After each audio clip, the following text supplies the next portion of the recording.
Assalamualaikum warahmatullahi wabarakatuh.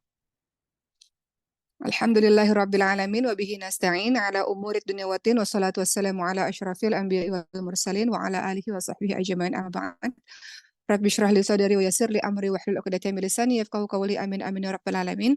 Yang Uma sayangi semua teman-teman di Maskul Nofat berbagai macam cabang termasuk seluruh teman-teman yang bergabung di sini, banyak pondok pesantren, rumah Quran juga yang bergabung, serta teman-teman yang di rumah, yang sedang bekerja, yang sedang menyetir dimanapun berada. Hari ini langsung saja kita akan membahas mengenai meraih pertolongan Allah Subhanahu wa taala. Bagaimana caranya kita bisa mendatangkan pertolongan Allah dalam kehidupan kita. Baik, teman-teman semua, dalam kehidupan kita tidak selamanya bahagia, dalam kehidupan kita tidak selamanya eee, ceria, tidak selamanya tertawa. Banyak dalam kehidupan kita, kadang-kadang kita merasa putus asa, kadang-kadang kita merasa sakit, merasa susah, merasa hatinya sempit. Kita merasa perlu sekali adanya pertolongan Allah dalam kehidupan kita. Kita nggak tahu lagi siapa yang bisa tolong kita selain Allah Subhanahu wa taala. Maka sebelum kita membahas bagaimana ya, apa yang harus kita lakukan supaya pertolongan Allah itu datang, Uma hanya ingin mengingatkan kepada diri Uma dan kita semua, ingat teman-teman semua, kita adalah hamba Allah yang sangat fakir.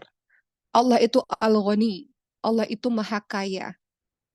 Allah tidak butuh pada segala sesuatu. Kita yang butuh kepada Allah Subhanahu wa taala. Sebelum Uma lanjutkan, Uma teringat cerita seorang teman ketika ia marah kepada Allah. Allah, kenapa sih hidup saya kok belum selesai ujian satu datang ujian berikutnya.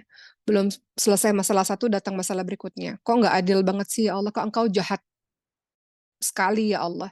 Akhirnya dia marah kepada Allah dan dia pergi meninggalkan Allah Subhanahu wa taala. Dia mengatakan aku nggak perlu Allah dalam kehidupanku. Dia pergi meninggalkan Allah dan itulah musibah terbesar dalam kehidupannya. Allah seperti yang sering Umar katakan, Allah nggak pernah ninggalin kita, kita yang ninggalin Allah. Kita yang perlu Allah, Allah nggak perlu kita. Jadi jangan dan minta kepada Allah jangan sampai kita berada dalam satu tahap yang kita meninggalkan Allah teman-teman semua. Karena kalau kita meninggalkan Allah, kita minta tolongnya kepada siapa lagi? Allah yang memberikan masalah, Allah yang memberikan jalan keluar. Allah berikan sakit, Allah juga yang bisa menyembuhkan. Allah yang memberikan kita air mata, Allah juga akan menghapus air mata kita. Bukan orang lain, bukan. Allah. Jadi, Umar mengingatkan kepada diri Umar dan kita semua bahwa Allah itu Al-Ghani. Allah itu Maha Kaya. Allah nggak butuh, nggak perlu pada segala sesuatu. Allah tempat kita bergantung. Teman-teman lihat dalam surah Fatir ayat ke-15. Allah Subhanahu wa taala berfirman, A'udzubillahi minasyaitonir rajim. Fatir ayat 15. Ya ayuhan nasu antumul fuqara'u ilallahi wallahu huwal ghaniyyul hamid. Wahai manusia, kamulah yang sangat perlu kepada Allah. Dan Allah lah yang maha kaya. Allah tidak memerlukan sesuatu. Lagi Allah maha terpuji. Jadi dalam surah Fatir ayat 15 ditegaskan kembali, wahai manusia, kamu yang perlu sama Allah. Kalau kamu perlu sama Allah, kenapa kamu marah sama Allah? Kenapa kamu lari daripada Allah Subhanahu wa taala? Kamu minta tolong siapa? Kamu minta tolong, kamu kira teman kamu yang A, yang B, yang C bisa tolong kamu? Mereka hanya perantara dari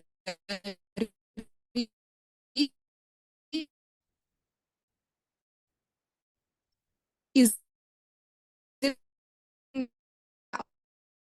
Allah, kita sibuk minta tolong sama manusia. Manusia itu hanya perantara saja. Jadi dalam surah Fatir ayat 15 Allah menegaskan, kamu yang perlu sama Allah. Allah kaya, Allah nggak perlu segala sesuatu. Dan Allah maha terpuji. Allah nggak butuh apa-apa. Kitalah makhluknya ini yang sangat perlu kepada Allah Subhanahu wa taala. Kita inilah yang sepatutnya merendahkan diri di hadapan Allah Subhanahu wa taala. Kalau kita ingat-ingat teman-teman semua, kita renungi, kita hayati, kita ini bisa hidup sampai hari ini, menjalankan hari-hari karena karunia dari Allah Subhanahu wa taala. Kita punya badan yang sehat, kita bisa menjalankan aktivitas kita. Allah yang memberikan itu semua. Kita bisa makan sampai hari ini, kita bisa punya tempat tinggal yang tenang, itu karena kebaikan Allah Subhanahu wa taala. Kita bisa selamat dari berbagai macam musibah. Kemarin Uma baru halal bihalal, kalau teman-teman lihat di Instagram Uma baru post reels video ada halal bihalal pada saat itu. ada berbagai macam ustadz ya, salah satunya ada Buya Yahya dan sebagainya. Salah satu yang mau ketemu tuh Bang Onim. Bang Onim mungkin teman-teman sudah sering dengar nama beliau. Beliau adalah orang Indonesia, aktivis di Gaza. Saat ini beliau ada di Indonesia dan akan kembali ke Gaza. Jadi beliau cerita kepada Ummah, beliau katakan waktu saya mau keluar dari Gaza katanya, eh saya dengan mobil ambulans kata beliau. Kemudian di depan saya ada mobil banyak, di belakang saya ada mobil banyak. Untuk bisa keluar dari Gaza itu benar-benar perjuangannya luar biasa. Jadi beliau katakan semua mobil-mobil yang ada di depan mobil saya itu semua udah ditembakin satu-satu dan semuanya udah mati. Di belakang mobil saya semua ditembakin dari belakang dan udah mati. Jadi beliau terjebak di tengah-tengah. Hanya satu-satunya mobil beliaulah yang selamat sampai akhirnya beliau bisa keluar dari Gaza dan sekarang ada di Indonesia. Beliau bisa selamat dari musibah tersebut. Karena apa? Karena Allah Subhanahu wa taala. Begitu pula dengan kita teman-teman semua. Kadang-kadang kita pikir banyak sekali ya kesulitan dalam kehidupan kita, kesengsaraan dalam kehidupan kita, kesedihan. Tapi kita baik-baik aja sampai sekarang bisa menjalankan kehidupan. Siapa yang menghilangkan kesedihan itu? Siapa yang membuat hati kita baik-baik saja? Allah. Allah memberikan kita petunjuk berbagai macam hal sehingga kita bisa selamat, kita bisa keluar dari berbagai macam masalah, kita bisa tenang dalam menjalankan berbagai macam ujian kehidupan. Jadi, makhluklah yang amat butuh kepada Allah Subhanahu wa taala. Kita yang perlu kepada Allah Subhanahu wa taala. Salah satunya adalah dengan ibadah-ibadah kita, dengan sholat kita. Karena kita ngerasa kenapa kita sholat, kenapa kita doa? Karena kita perlu kepada Allah Subhanahu wa taala. Ya, baik, teman-teman semua, dalam hadis riwayat Muslim dari hadis qudsi, Allah Subhanahu wa taala berfirman, "Wahai hambaku, kalau orang-orang terdahulu dan yang terakhir di antara kalian, manusia dan jin, mereka itu bertakwa seperti orang yang paling bertakwa di antara kalian, tidak akan menambah kekuasaanku sedikit pun. Jika orang-orang terdahulu dan orang-orang yang terakhir di antara kalian, manusia atau jin, mereka itu berhati jahat seperti orang yang paling jahat di antara kalian, nggak akan mengurangi kekuasaanku juga sedikit pun. Allah nggak berpengaruh terhadap mau kita sholat kayak kita nggak sholat kayak mau kita apa nggak. Allah maha kaya, nggak butuh kita. Kita yang butuh kepada Allah Subhanahu Wa Taala. Jadi di antara bentuk ghina Allah, yaitu Allah tidak butuh pada segala sesuatu, ya kita lihat bahwa uh, Allah nggak butuh apa-apa dari kita teman-teman semua. Jadi kalau kita yang meninggalkan Allah, kita yang rugi. Allah tetap dengan kerajaannya, Allah tetap mulia. Itu awalan saja. Umar ingin mengingatkan pada teman-teman semua, kita sholat nggak sholat, kita marah nggak ada urusan bagi Allah Subhanahu Wa Taala. Karena Allah tetap maha kaya.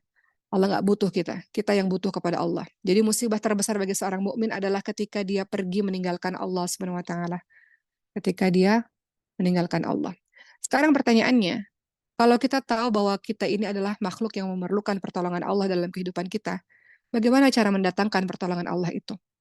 Hari ini dari semua banyak ayat ataupun hadis yang membahas mengenai bagaimana cara agar menurunkan pertolongan Allah, Uma ingin bahas satu hadis di mana hadis ini mengandung banyak hal yang bisa kita lakukan.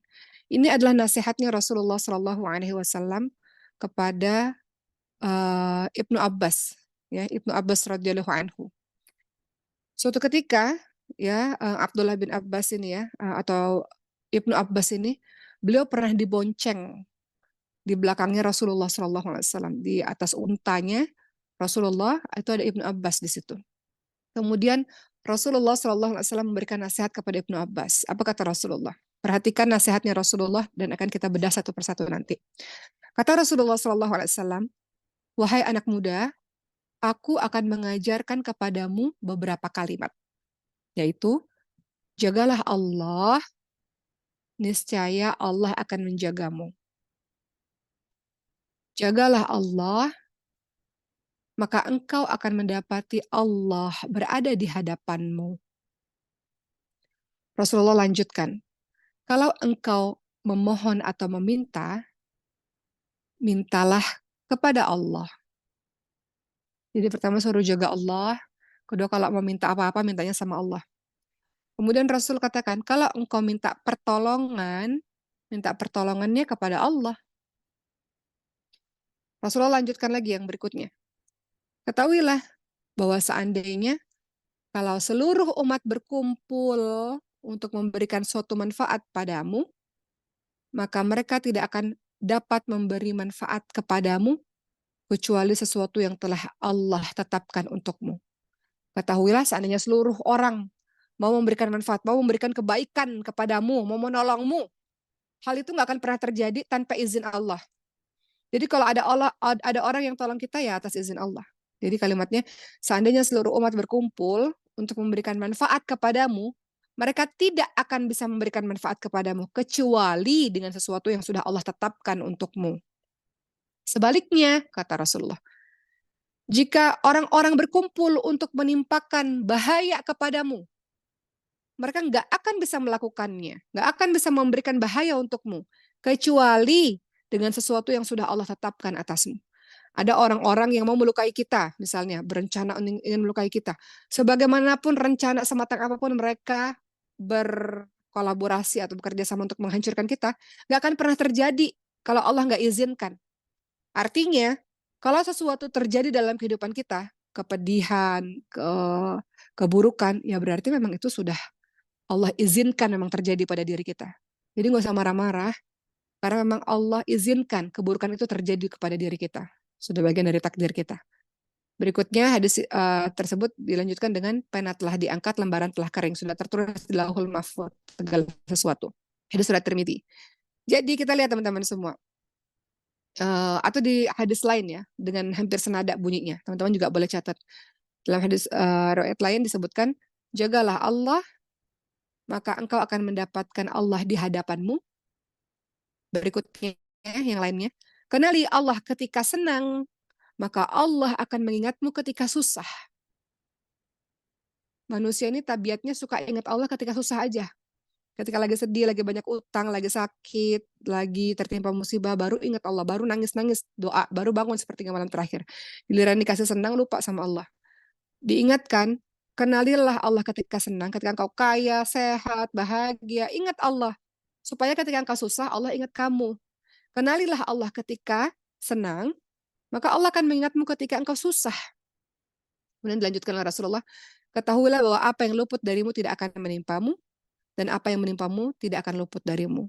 Ketahuilah bahwa pertolongan itu bersama dengan kesabaran.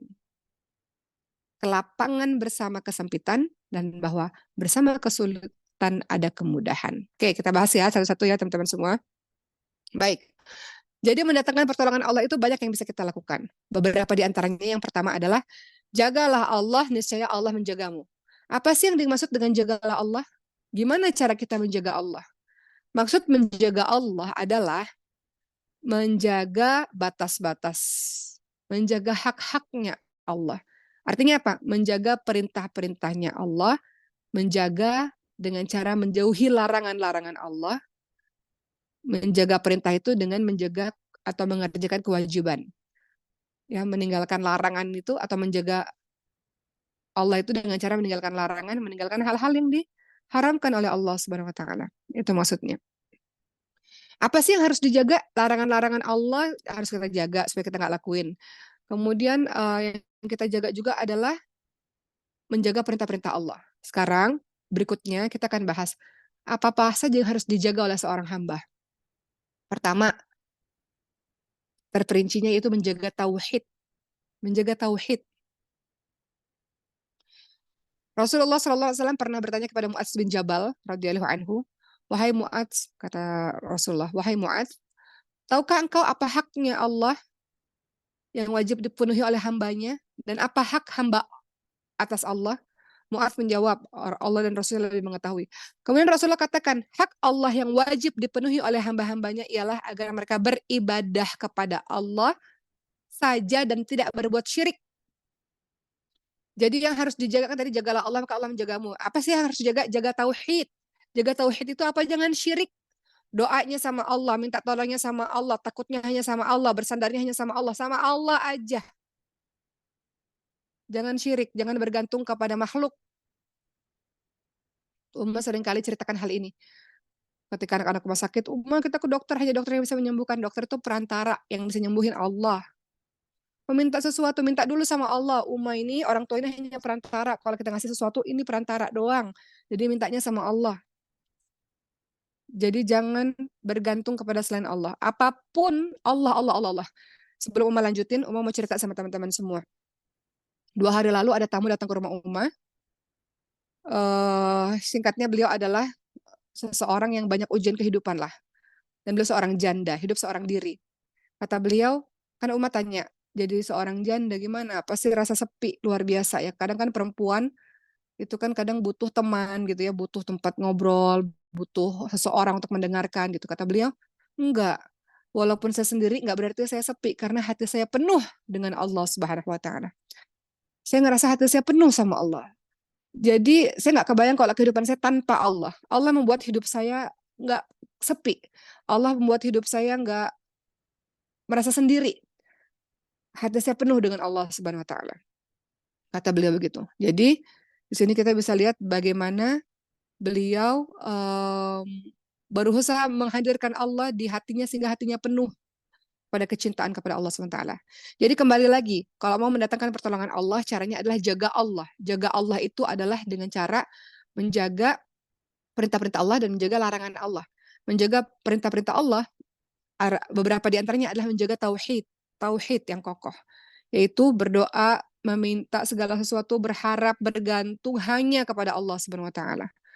Mengikhlaskan ibadah hanya kepada Allah, lillah, hanya kepada Allah. Kedua, apalagi harus dijaga selain tauhid? Yang dijaga selain tauhid adalah salat. Salat wajib. Kalau dalam surah Al-Baqarah itu dikatakan hafidhu 'ala sholawat, jagalah salatmu, peliharalah salatmu gitu ya. Kemudian dikatakan wa qumu lillahi qanitin, dan berdirilah karena Allah dalam salatmu dengan khusyuk. Atau dalam surah Al-Ma'arij dikatakan, dalam surah Al-Ma'arij ayat 34, Allah Subhanahu wa taala berfirman, A'udzu billahi minasyaitonir rajim, walladzina hum 'ala salatihim yuhafizun, dan orang-orang yang memelihara salatnya. Jadi yang harus dijaga selain tauhid adalah salat. Salat bukan sekedar salat, tapi salat dengan paham bacaan salatnya, tenang dalam gerakannya, menghadirkan hati ketika salat, khusyuk. Nah, itu salat. Ditambah salat-salat sunnah untuk menambal kekurangan salat-salat wajib. Sunnah itu buat apa sih fungsinya? Untuk menambal kekurangan yang wajib. Ramadan wajib, ada puasa Syawal untuk menutupi kemarin yang puasa kemarin yang banyak mungkin nggak khusyuknya, nggak lilahnya, itu ditutupin dengan puasa Syawal. Begitu juga dengan salat-salat sunnah, qabliyah, ba'diyah, duha, tahajud, dan sebagainya untuk menambal kekurangan di salat wajib kita. Ketiga, apalagi sih yang mesti dijaga? Bersuci, tohara, bersuci, toharoh ya. Seorang mukminah itu harus menjaga dirinya dengan bersuci. Makanya satu amalan yang luar biasa menghantarkan orang masuk ke surga itu kalau dia jaga wudhu. Kalau orang jaga wudhu artinya dia menjaga dirinya dari maksiat. Ya nggak teman-teman semua? Hebat orang-orang yang bisa jaga wudhu tuh, Masya Allah. Hebat seperti Bilal bin Rabah, sendalnya saja sudah terdengar. Langkah sendalnya saja sudah terdengar di surga gitu. Orang yang jaga wudhu itu adalah orang-orang yang menjaga dirinya dari berbuat maksiat. Masya Allah.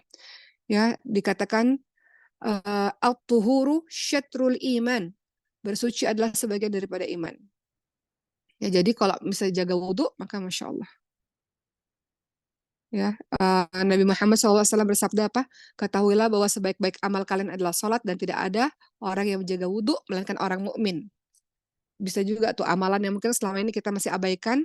Nah, bagus juga kalau kita menjadikan menjaga wudhu itu termasuk salah satu amalan kita. Keempat, jaga apa lagi? Jagalah Allah, maka Allah akan menjagamu. Jaga apa? Jaga sumpah. Menjaga sumpah, menjaga kamu pernah berjanji apa, menjaga sumpah apa, menjalankan sumpah apa, maka jaga sumpahmu itu. Lisanmu itu berjanji apa. Banyak sekali teman-teman semua orang-orang yang menyepelekan janji, menyepelekan kata-kata, nggak bisa dipegang kata-katanya. Di zamannya Rasulullah itu, ketika ada seorang ibu yang nggak ngasih kurma, kata Rasul, kalau kamu udah janjiin kamu ngasih kurma kepada anakmu, lakukan. Kalau nggak kamu lakukan, artinya kamu pembohong. Hal sekecil itu loh kepada anak-anak. Begitu pula dengan kita. Kalau kita sudah mengatakan sesuatu, jaga janji kita. Apalagi kalau udah bersumpah. Dalam surah Al-Ma'idah 89, ada kalimat a'udzubillahi minasyaitonir rajim, wahfadzu aimanakum, dan jagalah sumpahmu. Sumpah nih, kita apalagi pakai nama Allah ya, sumpah demi Allah, misalnya bersumpah luar biasa. Kalau teman-teman sudah di pengadilan disuruh bersumpah, katakan yang benar teman-teman semua. Bersumpah. Apabila seseorang bersumpah kemudian tidak melaksanakan sumpahnya, ini sumpah ini benar-benar luar biasa dalam Islam ya. Maka ada yang dinamakan dengan membayar kafarat. Kafarat itu apa? Tebusan. Gimana caranya kalau sumpah tapi dilanggar? Supaya Allah ampuni kita gimana? Apalagi kita bilang, demi Allah, ternyata kita bohong. Maka membayar kafarat ya, atau membayar tebusan. Cara membayar tebusan, membayar kafarat itu gimana? Kita melanggar janji kita supaya Allah ampuni kita gimana? Pertama, kasih makan 10 orang miskin. Atau nggak bisa nih, kasih pakaian pada mereka. Atau di zaman dulu memerdekakan budak.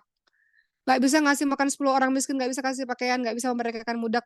Maka apa yang harus dilakukan? Puasa 3 hari. Itu untuk kafarat sumpah. Membayar kafarat orang yang sudah berdusta. Ya, menebus dustanya itu. Dan diingatkan juga ya, nggak boleh kita bersumpah selain nama Allah. Aku sumpah, sumpah apa? Sumpah disambar geledek misalnya, apa sumpah pocong atau sumpah apalah. Jangan sekali-kali bersumpah selain pada nama Allah Subhanahu wa taala. Syirik nggak boleh ya teman-teman semua. Kelima, apalagi yang harus dijaga, jagalah Allah maka Allah akan menjaga kita. Allah akan jaga kita, Allah akan tolong kita. Tapi jaga Allah dulu. Apa yang harus dijaga? Menjaga kepala dan perut. Menjaga kepala dan perut. Apa kata Rasulullah? Hendaklah kalian malu kepada Allah dengan sebenar-benarnya. Barang siapa yang malu kepada Allah dengan sebenar-benarnya, hendaklah ia menjaga kepala dan yang ada padanya. Hendaklah dia menjaga perut dan apa yang dikandungnya. Hendaklah ia selalu mengingat kematian dan busuknya badan. Ya, barang siapa yang menginginkan kehidupan akhirat, kata Rasulullah, hendaklah meninggalkan perhiasan dunia, dan barang siapa yang mengerjakan demikian, sungguh dia telah malu kepada Allah dengan sebenar-benar malu. Maka tadi Rasul katakan, jaga kepala dan apa yang ada di padanya. Kepala itu maksudnya apa? Jaga mata, jaga telinga, jaga lisan itu maksudnya. Jaga mata dengan menjaganya untuk tidak melihat hal-hal yang diharamkan oleh Allah. Misalnya video-video pornografi atau film-film pornografi, gambar-gambar pornografi, atau bahkan kita ngelihat orang yang kita suka, yang membuat jantung kita berdebar. Nah, itu juga jaga mata, dialihkan pandangan matanya. Jaga telinga, jaga yang di kepala ini maksudnya juga mata dan telinga. Jaga telinga, tidak mendengarkan berlebih-lebihan lagu-lagu haram misalnya. Tidak mendengarkan ghibah. Jaga apa lagi? Jaga lisan. Hindari riba, caci maki, adu domba, fitnah, dan sebagainya. Lisan dosanya sangat banyak. Kemudian Rasul katakan jaga perut. Jaga perut itu apa? Jaga agar jangan yang haram-haram itu masuk ke dalam perut kita. Kata Rasulullah, setiap badan yang dagingnya tumbuh dari yang haram, maka neraka lebih layak baginya. Jadi jaga jangan sampai masuk yang haram-haram. Jagalah Allah, maka Allah akan menjagamu. Apa sih maksudnya Allah menjaga kita? Allah akan jaga kita, teman-teman semua. Allah akan jaga agama kita. Allah jaga keluarga kita. Allah jaga harta kita. Allah jaga kita. Ya. Dalam surah Muhammad ayat 7, teman-teman perhatikan situ ada ayat a'udzubillahi minasyaitonirrajim. In tansurullah yansurkum. Jika engkau menolong agama Allah, artinya engkau taat pada Allah, engkau menjaga tadi yang Umar sudah sebutkan semuanya tadi, niscaya Allah akan menolongmu. Jagalah Allah, Allah akan menjagamu. Ini sesuai dengan ayat Muhammad ayat 7. Jika engkau tolong agama Allah, jika engkau taat pada Allah, Allah akan menolongmu. Gitu. Allah menjaga kita dengan cara apa? Allah jaga kita dalam urusan dunia, dalam urusan agama. Allah jaga kita dalam urusan dunia, misalnya Allah jaga badan kita, Allah jaga harta kita, jaga orang tua kita, jaga keluarga kita. Allah jaga keturunan-keturunan kita, ya. Teman-teman ingat nggak surah Kahfi, di mana waktu itu Nabi Khidir disuruh Allah membangun sebuah bangunan gitu kan. Ternyata di dalam bangunan tersebut itu ada harta peninggalan dari seorang ayah untuk dua anak yatim, dua anak yang masih hidup ini. Nabi Khidir disuruh bangun karena kalau roboh nanti orang lain bisa mengambil harta tersebut. Jadi lihat bagaimana orang solih itu bisa ngebantu anak keturunannya. Dalam surah Al-Kahfi ayat 82, ya, wa kana abuhuma salihan, dan ayah kedua anak ini adalah orang yang saleh. Di sini sebagai bukti bahwa kita yang soleh itu nanti bisa menolong keturunan kita, teman-teman semua, berefek kepada keturunan kita. Ya, di sini ada dalil tadi suratul Kahf ayat 82, seorang yang soleh akan dijaga keturunannya oleh Allah Subhanahu wa taala. Orang yang soleh, maka barokahnya dirasakan pada anak keturunannya. Kita kalau menyibukkan diri dengan ketaatan kepada Allah, Allah akan ngejaga kita. Nggak hanya jaga diri kita, jaga keluarga kita, keturunan kita. Berikutnya Allah jaga kita selain urusan dunia, urusan apa lagi? Allah akan jaga kita urusan agama kita. Allah akan memudahkan kita untuk ngafalin Quran. Allah akan memudahkan kita untuk mendapatkan hidayah. Allah akan memudahkan kita untuk mendapatkan ilmu. Allah akan memberikan petunjuk kepada kita. Teman-teman lihat surah Muhammad ayat 17. Dan orang-orang yang mendapat petunjuk, Allah akan menambah petunjuk kepada mereka dan menganugerahi ketakwaan kepada mereka. Walladzina ihtadaw zadahum hudaw wa atahum taqwahum. Muhammad ayat 17. Ya. Jadi itulah bentuk penjagaan Allah kepada kita. Jadi dalam hadis tadi dikatakan jagalah Allah, maka Allah akan jaga kita. Itu maksudnya. Kemudian Rasulullah ingatkan lagi pada Ibnu Abbas tadi, jagalah Allah, niscaya engkau akan mendapatkan Allah ada di hadapanmu. Maksudnya apa? Siapa yang bisa menjaga semuanya tadi dengan istiqamah, mengikuti Quran, Sunnah, dan sebagainya, Allah akan bersamanya dalam setiap keadaan. Allah akan menjaganya, memperhatikannya, memberikan pertolongan kepadanya, melurusinya, melindunginya, menolongnya. Teman-teman lihat dalam surat An-Nahl ayat ke-128. Apa kata Allah dalam surat An-Nahl ayat 128? A'udzubillahi minasyaitonir rajim. Innallaha ma'al ladzina taqaw wal ladzina hum muhsinun. Sesungguhnya Allah bersama orang-orang yang bertakwa dan orang-orang yang berbuat kebaikan. Jadi kalau mau mendatangkan pertolongan Allah, jaga Allah. Jaga Allah salah satunya adalah dengan mengikuti perintah Allah. Dalam surah An-Nahl ayat 128 disebutkan, sesungguhnya Allah bersama orang-orang yang bertakwa. Orang bertakwa itu berusaha sekuat tenaga menjalankan perintah Allah, menjauhi larangan Allah. Allah selalu bersama dengan orang-orang yang berbuat kebaikan. Kita buat kebaikan bukan untuk orang lain itu, kita buat kebaikan untuk diri kita sendiri. Karena dengan kita berbuat kebaikan, Allah tolong kita. Kata Rasulullah, kalau engkau menghilangkan kesulitan seorang mukmin, maka Allah akan menghilangkan kesulitan dirimu. Jadi kalau kita berbuat baik, kita nggak peduli tuh. Mau diucapin makasih, nggak ada masalah.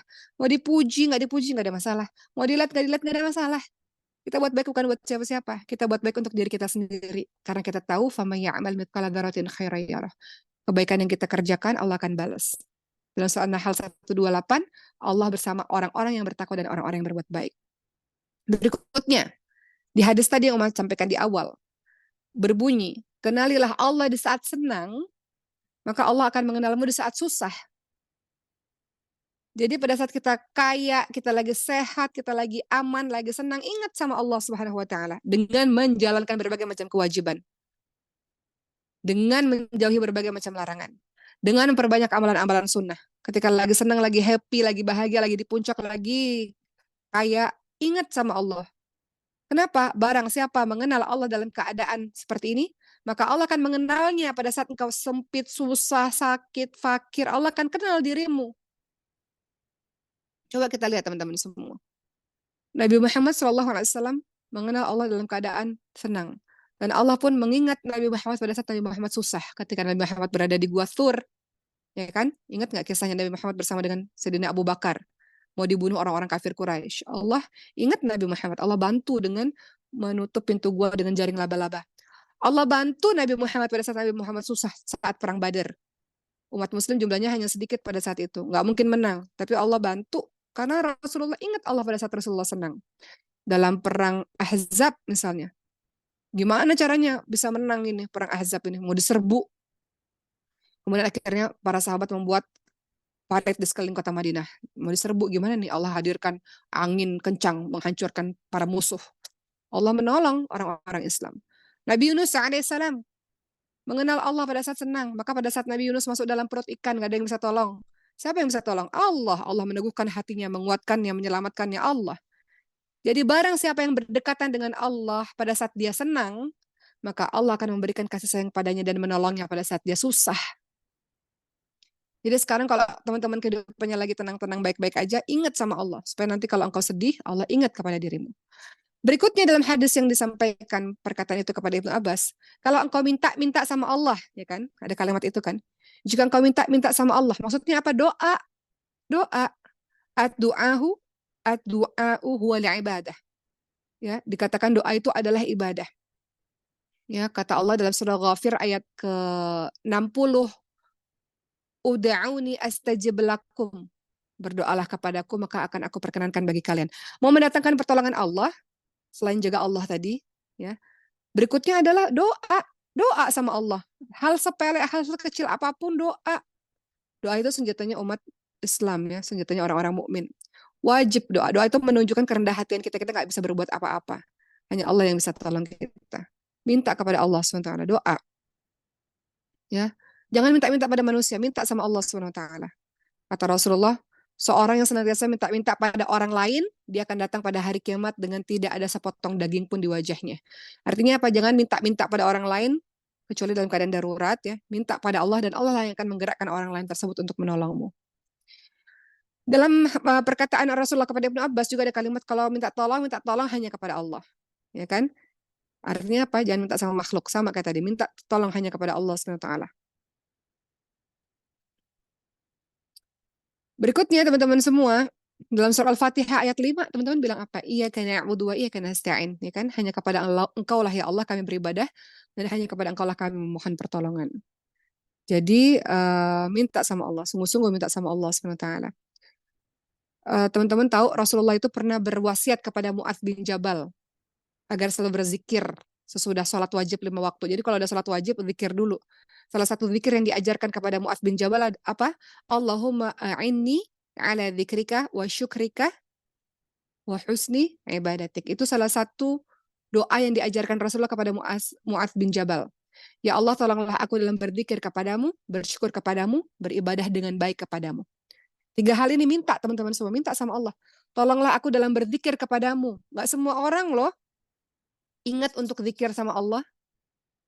Allahumma a'inni ala dzikrika ya Allah. Tolong aku dalam berzikir kepadamu. Minta sama Allah supaya kita ini termasuk orang yang lisannya.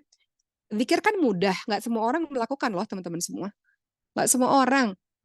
Jadi minta sama Allah, tolonglah aku dalam berzikir kepadamu. Kemudian minta sama Allah apa? Wa syukrika. Minta pada Allah supaya aku tuh jadi orang yang selalu bersyukur padamu ya Allah. Dan ketiga minta sama Allah, wa husni ibadatik. Dan aku minta tolong padamu agar permudah aku dalam beribadah kepadamu. Yang bisa buat teman-teman istiqomah baca Quran siapa? Allah. Yang buat teman-teman mau bangun sholat malam siapa? Allah. Yang buat teman-teman mau puasa misalnya siapa? Allah. Ya, jadi minta sama Allah Subhanahu wa taala. Begitu ya teman-teman semua. Berikutnya yang diajarkan oleh Rasulullah kepada Ibnu Abbas, mohon maaf agak panjang pada hari ini, diajarkan tentang iman kepada qada dan qadar, iman kepada takdir. Apa kata Rasulullah?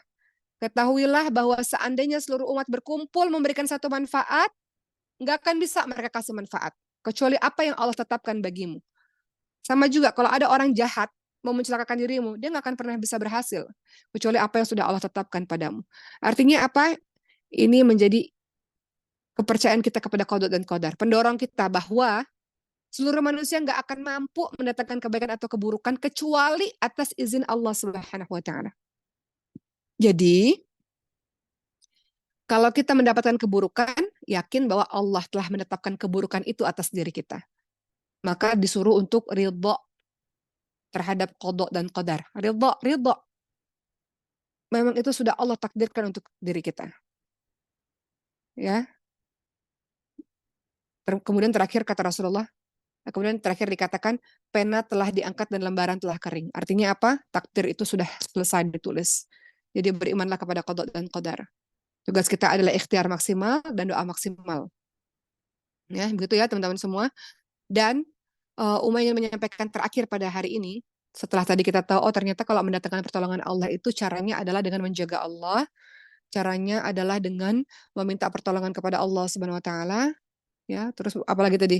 Caranya adalah dengan beriman kepada qada dan qadar supaya kita ridha kepada ketentuan apapun yang sudah Allah berikan kepada kita. Kemudian cara mendatangkan pertolongan Allah adalah ingat Allah pada saat kita sedang dalam keadaan senang sehingga Allah ingat kita dalam keadaan susah. Ya.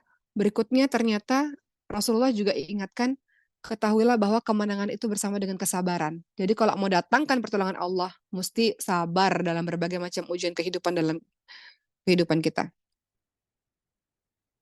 Teman-teman lihat dalam surah Al-Baqarah ayat 249, Allah Subhanahu wa taala berfirman, orang-orang yang yakin bahwa mereka akan bertemu dengan Allah mengatakan, betapa banyak kelompok kecil dapat mengalahkan kelompok besar atas izin Allah. Dan Allah wallahu ma'as sabirin. Dan Allah bersama dengan orang-orang yang sabar. Sabar. Mau datengin pertolongan Allah, sabar. Sabar dalam apa? Mas lo katakan sabar itu ada 3. Sabar dalam melaksanakan ketaatan pada Allah, sabar dalam meninggalkan kemaksiatan, dan sabar dalam menerima musibah atau takdir yang gak enak dari Allah Subhanahu wa taala. Ya, jadi orang-orang yang sabar ini akan didatangkan pertolongan Allah Subhanahu wa taala. Orang-orang yang sabar ini nggak berkeluh kesah dalam kehidupannya, maka Allah datangkan pertolongannya. Pertolongan Allah akan datang ketika dia sabar dalam menjalankan perintah Allah. Pertolongan Allah akan datang ketika dia sabar dalam menjauhi larangan Allah. Pertolongan Allah akan datang ketika dia sabar dalam menghadapi ujian-ujian Allah SWT. Ya, begitu ya teman-teman semua. Tadi mau juga katakan bahwa dalam hadis Rasulullah ingatkan, dan kelapangan bersama dengan kesempitan. Ya, setelah kelapangan dan kelapangan bersama dengan kesempitan selalu satu paket. Setelah kesempitan pasti ada kelapangan yang Allah berikan kepada kita.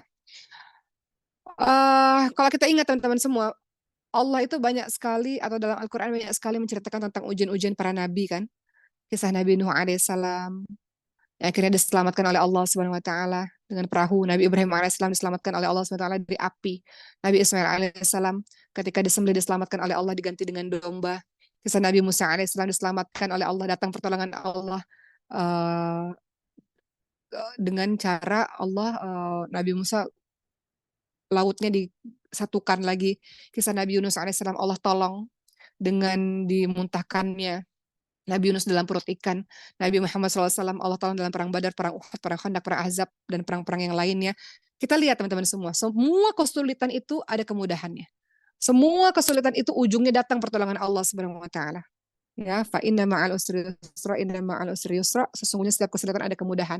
Semua kesulitan yang teman-teman alami, datang pertolongan Allah. Pertanyaannya kapan datang pertolongan Allah? Maka jemputlah pertolongan Allah itu dengan yang sudah Uma bahas pada hari ini.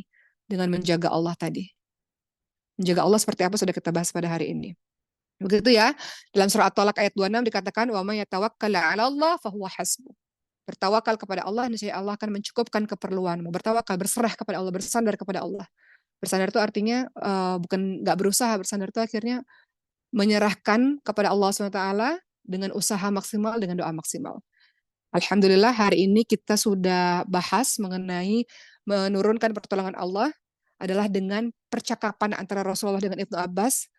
Terakhir dari Ummah, teman-teman perhatikan surah Al-Hajj. Al-Hajj ayat 40 sampai 41. Terakhir dari Ummah itulah cara mendatangkan pertolongan Allah berikutnya adalah dengan cara teman-teman lihat surah Al-Hajj ayat 40 sampai 41. Kata Allah Subhanahu wa taala, a'udzubillahi minasyaitonir rajim. Wala yansurannallah man yansuruhu innallaha laqawiyyun aziz. Sesungguhnya Allah pasti menolong orang-orang yang menolong agama Allah. Sesungguhnya Allah benar-benar maha kuat lagi maha perkasa. Tolong agama Allah tadi taat pada Allah. Menolong agama Allah itu artinya bertakwa kepada Allah SWT. Termasuk melakukan amal-amal kebaikan itu menolong agama Allah. Kalau kau tolong agama Allah, Allah akan tolong dirimu. Kemudian ayat itu dilanjutkan dalam surah Al-Hajj ayat 40 sampai 41 ya. Ada kalimat a'udzubillahi minasyaitonir rajim. Alladzina immakannahum fil ardi aqamus shalah wa atawuz zakah wa amaru bil ma'ruf wa nahaw 'anil munkar walillahi 'aqibatul umur. Ya, dalam surah Al-Hajj ayat 40 sampai 41. Siapa yang akan ditolong oleh Allah SWT? Beberapa di antaranya adalah mereka yang mendirikan salat, mereka yang menunaikan zakat, mereka yang amar ma'ruf nahi munkar, dan hanya kepada Allah kembali segala urusan, mereka yang bertawakal kepada Allah SWT. Alhamdulillah. Kita review sebelum kita udahi pada hari ini. Hari ini kita sudah bahas bersama-sama, dalam kehidupan kita nggak mungkin kita nggak ditolong oleh Allah. Kita tahu dari awal tadi bahwa Allah adalah maha kaya. Allah tidak butuh kepada segala sesuatu. Kita yang perlu kepada Allah SWT. Kemudian kita bahas percakapan antara Rasulullah dengan Ibnu Abbas. Bagaimana Rasulullah menasihati Ibnu Abbas untuk selalu menjaga Allah dalam setiap keadaan. Untuk menjaga Allah dengan cara apa? Menjaga Allah dengan cara menjaga segala hal. Menjaga tauhid kita, sholat kita, menjaga kepala kita, perut kita, menjaga berbagai macam larangan Allah, menjaga berbagai macam perintah Allah SWT. Kemudian kita disuruh juga mintalah, kalau mintanya hanya kepada Allah SWT. Maka kokohkan tauhid kita. Jangan terkecoh untuk minta kepada selain Allah. Allah yang maha kuat, minta hanya kepada Allah SWT. Kemudian tadi kita juga diingatkan bagaimana percakapan itu menunjukkan bahwa mempercayai qada dan qadar, menerima ridha terhadap takdir apapun dan sabar dalam menjalani takdir tersebut. Itu akan mendatangkan pertolongan Allah untuk tidak berkeluh kesah terus-menerus kepada Allah, melainkan meyakini bahwa segala sesuatu atas izin dari Allah Subhanahu wa taala. Maka hidup kita menjadi lebih lapang dengan hal itu. Kemudian kita juga belajar terakhir dari surah Al-Hajj ayat 40 sampai 41, kalau engkau tolong agama Allah, Allah akan menolongmu. Menolong agama Allah banyak, salah satunya adalah dengan selain bertakwa kepada Allah, beramal soleh. Jadi mulai dari sekarang kita berpikir, kita bisa melakukan amal soleh apa ya? Kita melakukan amal soleh bukan buat orang lain. Kita melakukan amal soleh untuk diri kita sendiri. Kita melakukan amal soleh, contoh ya, kita mau bangun rumahnya Allah, mau bangun masjid. Itu bukan engkau yang bantu dia. Bukan engkau yang bantu masjid itu, bukan. Tapi amalanmu itu yang akan membantu dirimu sendiri. Engkau katakan, karena aku masjid itu terbangun. Kalau nggak gara-gara aku masjid itu nggak terbangun. Nggak. Memang masjid itu takdirnya terbangun. Kalau engkau nggak sedekah pun Allah nggak rugi. Allah maha kaya. Allah akan kirim orang lain untuk menjadikan masjid itu terbangun gitu. Jadi teman-teman semua, tolong agama Allah, maka Allah akan menolong dirimu. Dan Allah ingatkan untuk menunaikan sholat, zakat. Ingat ya, berarti Islam itu ada hablum minallah, ada hablum minan nas, teman-teman semua. Nggak cuma sholat, tapi juga hablum minan nas. Perhatian kepada orang sekitar. Amar ma'ruf nahi mungkar. Engkau nggak bisa jadi orang soleh sendirian, nggak bisa masuk surga sendirian. Lakukan sesuatu untuk ajak orang lain juga berbuat baik sama seperti dirimu. Dan kemudian kembalilah kepada Allah dengan segala urusan, bertawakal kepada Allah Subhanahu wa taala. Alhamdulillah hari ini kita selesai, agak panjang, meminta maaf, tapi mudah-mudahan pelajaran pada hari ini bermanfaat untuk lebih menggantungkan diri kita kepada Allah. Dan gimana bisa datang pertolongan Allah kalau maksiatnya masih jalan, doanya masih asal-asalan misalnya, masih banyak yang haram masuk ke dalam tubuhmu, masih banyak dosa-dosa yang kau kerjakan, gimana bisa datang pertolongan Allah? Jadi kita jemput pertolongan Allah dengan mengamalkan nasihat dari Rasulullah kepada Ibnu Abbas. Alhamdulillah selesai dari Ummah, mudah-mudahan ada manfaatnya. Kita ketemu lagi di Jumat depan insya Allah. Terima kasih. Wabillahi taufiq wal hidayah. Wassalamualaikum warahmatullahi wabarakatuh.